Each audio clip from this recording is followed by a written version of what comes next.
Testing 1, 2, 3.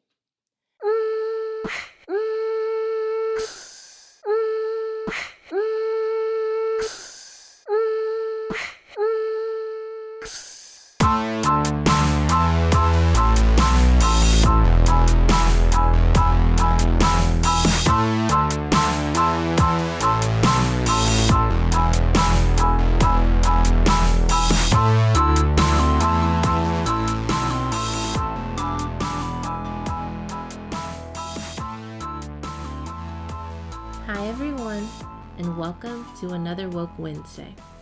This podcast was created to shed light on different societal issues which have been at the forefront of public discourse through one of the most divisive times in American history. More so, it was created with the intent of allowing those that have often been neglected, shunned, or misunderstood to have a chance to share their experiences and thoughts. I hope this dialogue encourages critical conversation and activism amongst all listeners. And I hope you'll tell all your friends about it and share it on your social platforms.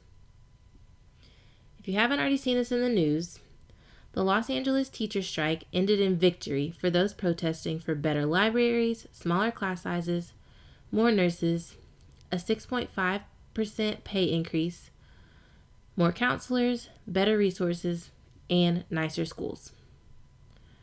Approximately 30,000 teachers walked out on their 600,000 students in order to prove their dedication to those students and went on to what would become a 6-day strike until their demands were met.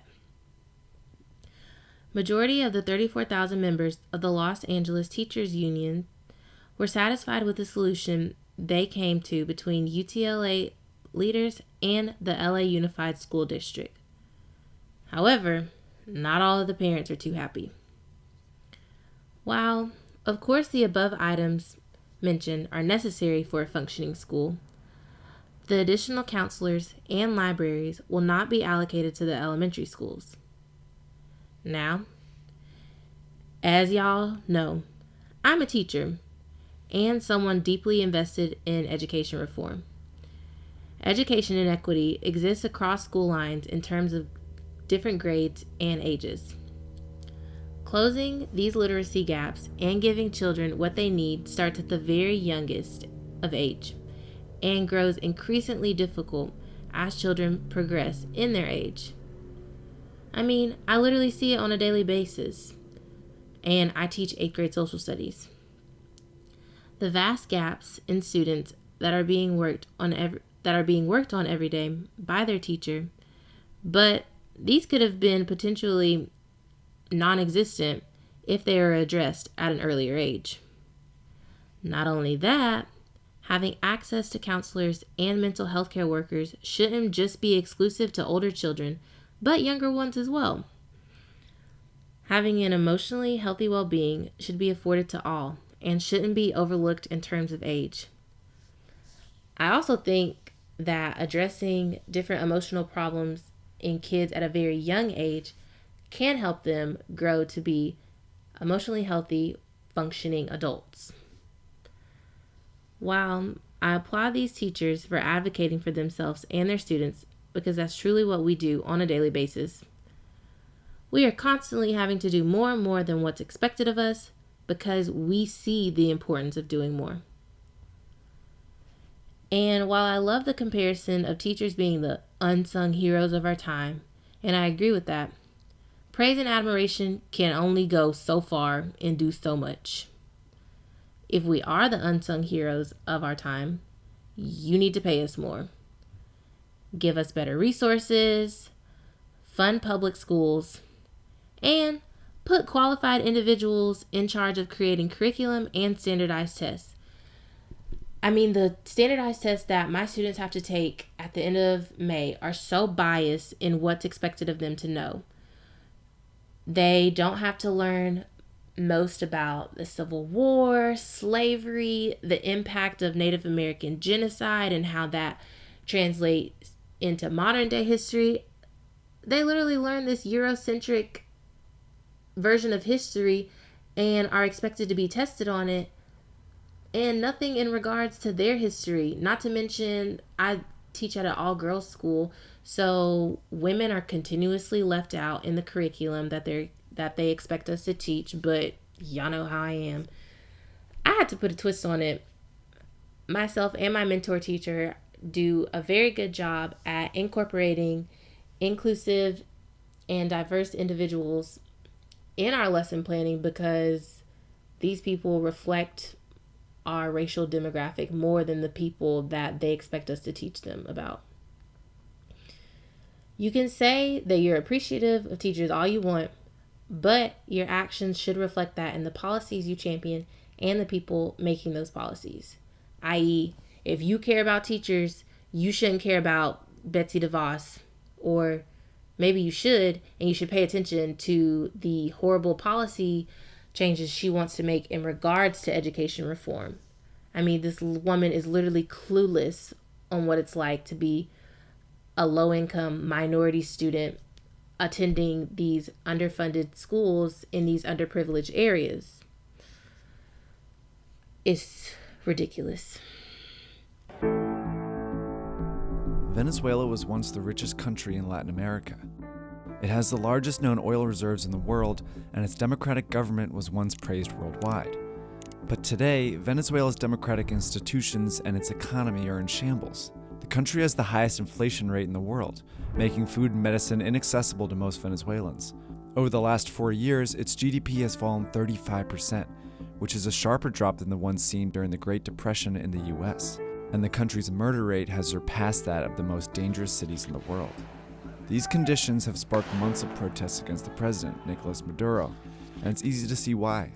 The country has become measurably worse since his election in 2013. A poll showed that about 80% of Venezuelans want Maduro removed from office. But instead, the opposite has happened. Maduro has consolidated his power, bringing the country closer to authoritarian rule.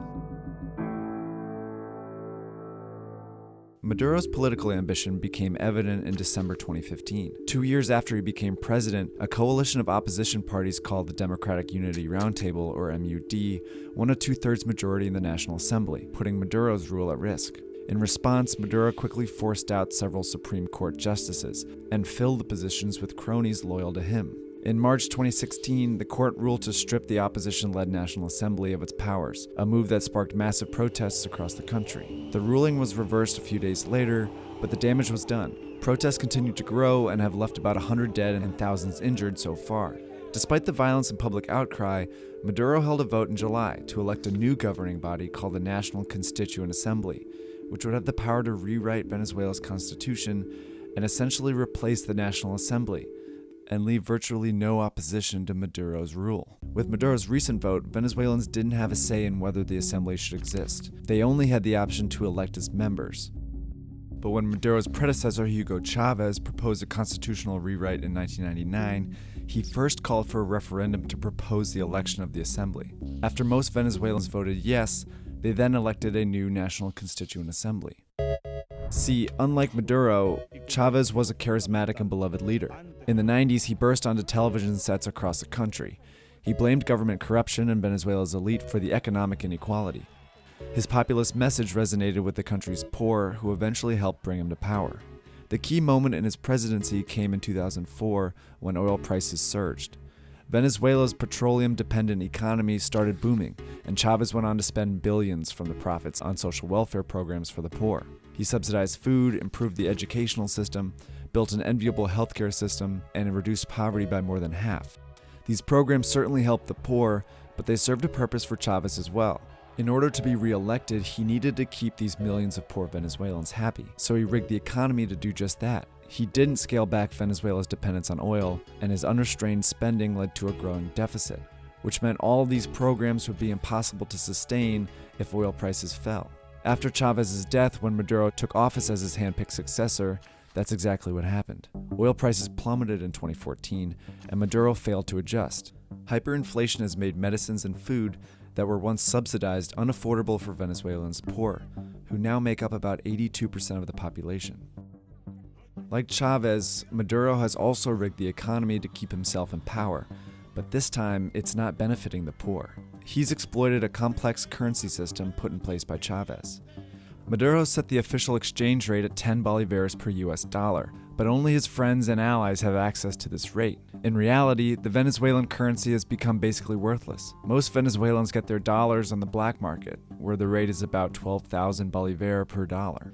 The military, which got complete control of the food supply from Maduro in 2016, is reportedly profiting off this currency crisis.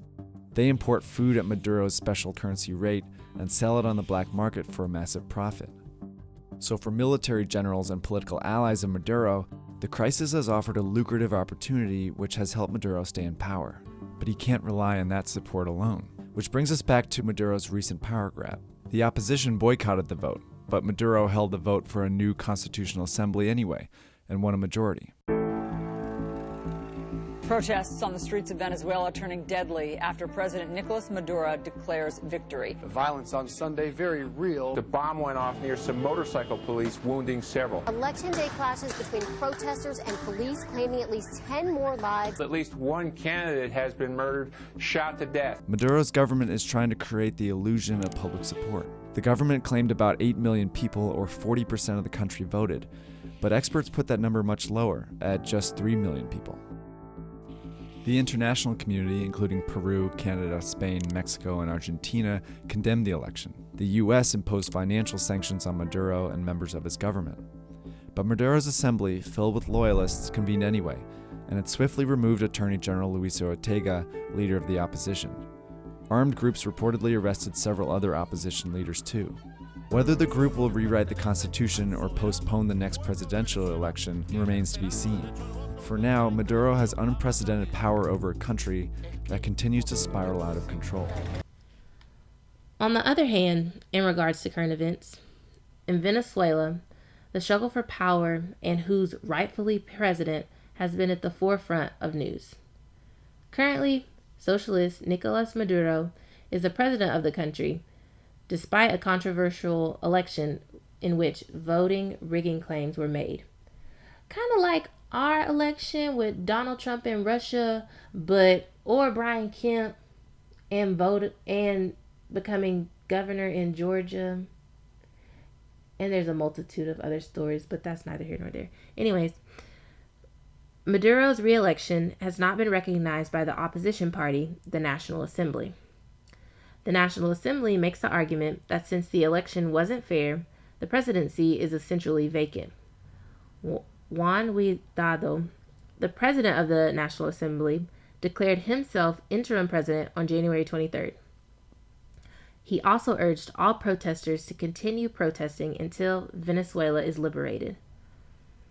Those protesting are personal witnesses to voting rigging and one of the biggest economic collapses during Maduro's reign. While several countries, the U.S. included, have accepted Juan Guaidó as the president, Venezuela rejected the notion at a UN meeting. Foreign Minister Jorge Ariza said that Venezuela would not be given deadlines in which these elections are or not occurring, and accused Juan Guaidó of inciting a coup. Russia then accused the U.S. of doing the same, as President Trump encouraged other nations to back the interim president as a legitimate president of the country. Supporting a new insurgent president could not only heighten tensions with countries like Russia and all across the international community, and goes against the current administration's non-interventionist policy. It's also remnant of Cold War proxy disputes where larger powers outside of smaller countries are deliberately taking advantage of and influencing citizens of a country with a history of economic inequity. This stems from Venezuela's vast supply of oil. They're currently a member of the oil cartel OPEC, and major oil companies populate oil hotspots, profiting off of the resources without proper compensation and reallocation to the underprivileged citizens that have literally not been able to defend themselves. Past socialist leaders have attempted to reallocate directly, but have failed. So, the question becomes, why are we doing this? Why are we intervening when we have taken such a hands-off approach? Some optimists can claim it's to help the citizens of Venezuela, encourage democracy abroad, and with our country's influence. But history tells us a different story. One of resource allocation, which Venezuela has much of. And we also know that Donald Trump doesn't care about minorities, so I personally think it's safe to say that him pushing this coup is not from the goodness and kindness of his heart. Lastly, a huge deciding factor in who will be able to gain control of the country is who has the backing of the military power, which currently Maduro has. He ordered that all of U.S. diplomats, a day after the support of Guaido was announced, to be removed from the country. And of course, we said no. In the days coming, we will hopefully see who the country accepts as president and the remedies that will come from it. Both men are standing by their rightful assertion of president, and the interim president has gone so far as to have a swearing-in ceremony in front of hundreds of thousands of supporters, while offering amnesty to Maduro and his allies in exchange for acknowledging him as the rightful leader and promising to help restore Venezuela to democracy. Honestly, looking at this global story was so informative for me because it's very easy to get caught up with the issues exclusive only to this country. Yet, inequity exists on a global spectrum, and it's important to be well versed on these inequities, even if it can seem daunting and confusing, because it definitely can be for me at times. Now, flipping the script some. One thing I personally feel is paramount that I dedicate in episode 2, because as a woman, it's something I see on a day-to-day basis that doesn't necessarily get overlooked, but is just disregarded. And that's sexism. What's feminism light? Feminism light is the idea of conditional female equality. It's the idea that you're not equal to a man, but a man has to treat you nicely. So, and for me, it's deeply dehumanizing because it suggests that a woman's well-being depends on the benevolence of a man. And I think it's in some ways even more dangerous than simply not being feminist. You also say you talk about shared responsibility, reject the language of help. In your TED Talk, I thought it was great when you say, when a man changes a diaper, the woman says thank you. But when the woman changes a diaper, no one says thank you. Yeah. And I'm just really tired of men being thanked for doing things they should do anyway. I think, Even your own husband, right? I mean, really. I know your own husband. You get sick of him being overpraised. By my family, because he's an equally attentive parent, as he should be. And my family and his family would go, oh, how wonderful. Oh, he actually changed that. Oh, and I'm just thinking, yes, that's what he should bloody well do. Y'all remember when Chimamanda Adichie defined feminists as a person who believes in the social, political, and economic equality of the sexes in her book, We Should All Be Feminists, and in Beyonce's bop, Flawless. Well, I hope this episode propels you all to believe in the social, political, economic equality of the sexes, because sexism exists and persists through our mainstream culture.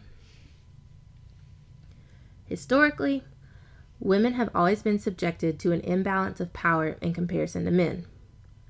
Women weren't allowed to own property, make wills, inherit things, and even had to change their last name to her husband in order for them to be considered one under law. And one thing I always say, I am not changing my last name when I get married because, one, when I get this law degree, I earned it, not my husband, period. 2, I just don't understand it. If anything, why can't he change his last name to mine? I like my last name. It's cute, and I'm not getting rid of it. So, no. I don't know if y'all knew this, but a survey taken in 2013 estimated that 50% of women believe that women should be legally required to take their husband's last name. Whew, child. Can't relate. Women have also been subjected to gender traditional roles, such as being expected to remain in the house, cook, clean, and take care of their family. women's biological inferiority allowed for the assumption that one of the sole purposes of women was that they needed to bear children, thus making it difficult and illegal to attend traditional schools in some areas in a historical context. And to this day, still too, in some places. Instead, they were taught more domestic duties. And that's just not something that I personally would like to ascribe to as a woman. I can do so much more than cook and clean. And men should have to learn these things too. It's not just a woman's responsibility. Now, take all of that historical context and then integrate race and ethnicity into the picture. Women of color were subjected to these things, but to a much higher degree than their white counterparts. Hello, slavery, internment camps, mass genocide, and rape, all on the basis of gender, were different entities that women of color had to, and in a lot of areas, still endure at a high level. This isn't just exclusive to the U.S. either. African, Caribbean, Asian, Middle Eastern countries all have historical implication on discrimination on the basis of gender. And all of these countries, the U.S. included, are still active participants in gender and sex discrimination. For instance, Saudi Arabia literally made it legal for women to drive in 2017. It is 2019. Women literally weren't allowed to drive over there. It's also illegal in the Philippines, El Salvador, Madagascar, and 22 other countries to have an abortion, no matter what the circumstances. Approximately 214 million women are also unable to have access to modern contraception. The list is honestly endless when it comes to gender inequities that exist around our world today. This is not just an issue that is pervasive in the United States. It is everywhere. The idea of the inferiority based on gender. I can specifically speak to some of the everyday sexism women endure that may or may not be recognized by others. From the harassment to the catcalling I've dealt with to the policing of my clothes, because if you know me, you know my natural shape is curvier than others, to the societal expectations that women should always have it together in public and professional instances, to the idea that women shouldn't fully express themselves in these settings because of a fear that they may be seen as the angry Black woman or overshadow men in whatever capacity they're in.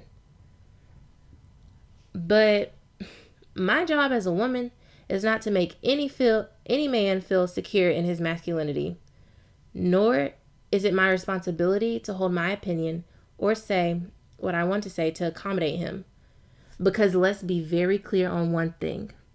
Any man that's intimidated by my voice and my desire to voice my opinion is not a man I want anything to do with.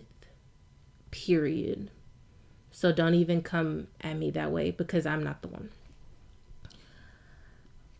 If you fast forward to even more modern day context, we see discrimination on the basis of gender in terms of the pay gap. I mean, literally, y'all, if Black women specifically made the same amount as white men, they would make $21,000 more in their respective families a year. $21,000. That is a lot of money. I mean, it doesn't cover a year at UGA because that school is expensive, but that is a lot of money that people could really use. But also in terms of voting rights, access to education, safety rights, in terms of rape, sexual assault, health care, which we'll get to in a later episode when I talk about abortion and women's rights, and just the everyday language bias in which we refer to women in comparison to men. language bias like calling women bitches, associating dependency with women more than men. Things like that. It also doesn't help that the media perpetuates these stereotypes, and not just for women through the objectification and hypersexualization of them, but men too. The pervasive idea that masculinity, in terms of not expressing emotion, is the ideal that men and young boys should ascribe to, is dangerous and toxic. Femininity and masculinity should not be mutually subscribed to men only or women only, because they should both allow for every individual to express themselves and their ideals in the way they see fit. This is just a side note, y'all. Femininity is a very hard word to pronounce. I had to Google it and listen how to pronounce it multiple times because my country was just coming out.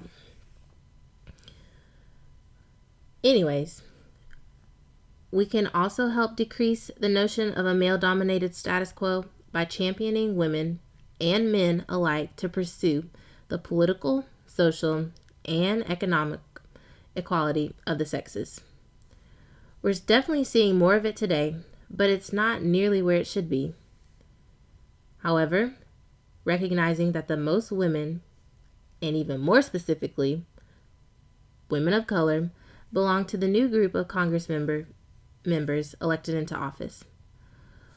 4 women have already announced their bid for presidency, and I'll get to a later episode about my feelings on the particular candidates that have announced. Some of y'all might be surprised.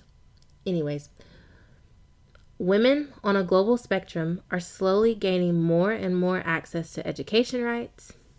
Although, let's not forget, there's an estimate of 62 million girls that are not in school and more are fighting just to stay in. Our feminism must be intersectional, meaning we have to recognize the multiple identities that coincide with how oppression affects marginalized groups. Identities such as race, class, language, sexuality, age, ability, culture, religion, and others work in different ways in how women are often viewed in our mainstream culture. Actively acknowledging and working to dismantle the gender disparities of our society is not only necessary, but should be an ideal that everyone believes in. I hope this episode was informative and thought-provoking for all that listen and for those that will listen in the future. I hope that the lack of progress in regards to the gender gap enlightens each of us to deconstruct a male-dominated society that doesn't just negatively affect women, but men as well. I hope it also brings the realization that gender discrimination doesn't just encompass gender and sex, but so many more distinctions. If your feminism isn't intersectional, if your ideas don't include those at the very bottom as well as those at the top, then I'd encourage you to reevaluate it. Remember, all of these opinions are my own, but they should be everyone else's. Have a woke Wednesday.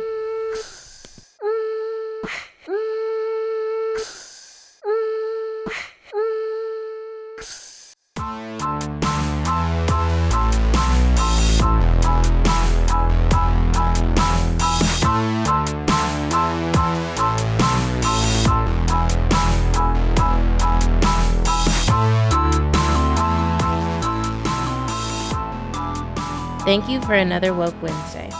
Transcripts of entire episodes will be available on the Woke Wednesday website. Episodes are written and produced by Hannah Mason and Trey Leonard of Linico Entertainment. Episodes are hosted by Hannah Mason and edited by Trey Leonard. All graphics are designed by Anna French,